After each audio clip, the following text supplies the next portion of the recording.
If someone asked me for a game that epitomizes modern design principles, both the good and the bad, this would be the one I hand them. For everything it does well, and for everything it thinks it does well, this is today's most prevalent philosophies on game design, wrapped into one violent, vulgar, and often vapid package. This is the prototype, and my puns are always intended. Locksmith, this is Catapult 2-4, engaging hostile on bridge.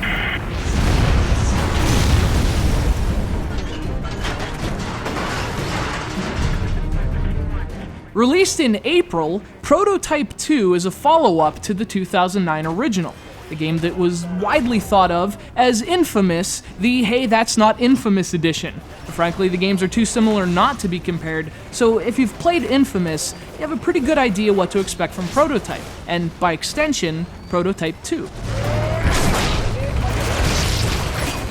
You play the game as James Heller, a soldier who we're evidently supposed to care about. His family's been killed, or something. The game doesn't really do much to elaborate, or even make Heller a sympathetic character because of it. And that's one thing that makes Prototype 2 a bad example of modern game design.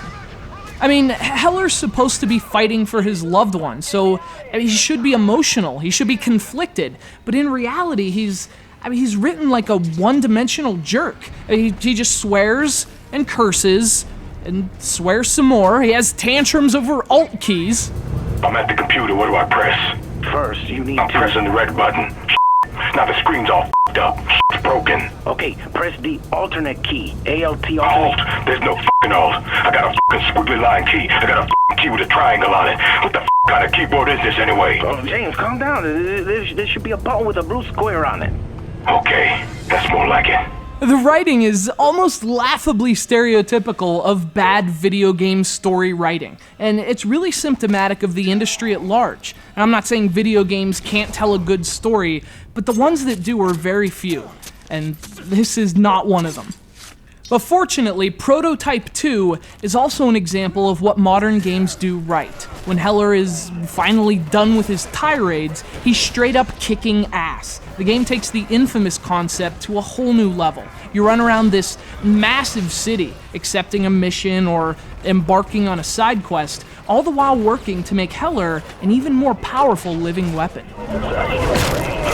The game feels designed around the idea that Heller is driven not necessarily by his thirst for vengeance alone, but also by his infection. He wants more, and as the player, so do you. In fact, you spend much of the game almost compulsively scouring the city for something, for anything that can make you more powerful. And for Heller, it's like this irresistible drug, and through the gameplay, the player shares in his addiction.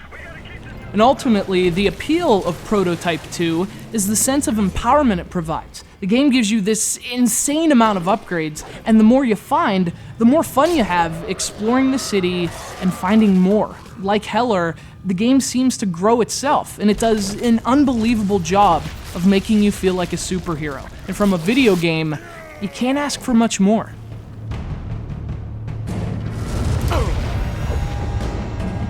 Prototype 2 thinks it's an emotional story. I got news for you, the commercial for this game had more emotion than anything in the product. But for the gameplay, on the other hand, Prototype 2 is everything you want this kind of game to be, plus some. It does have delusions of storytelling grandeur, but you can grow claws from your arms, and that's awesome.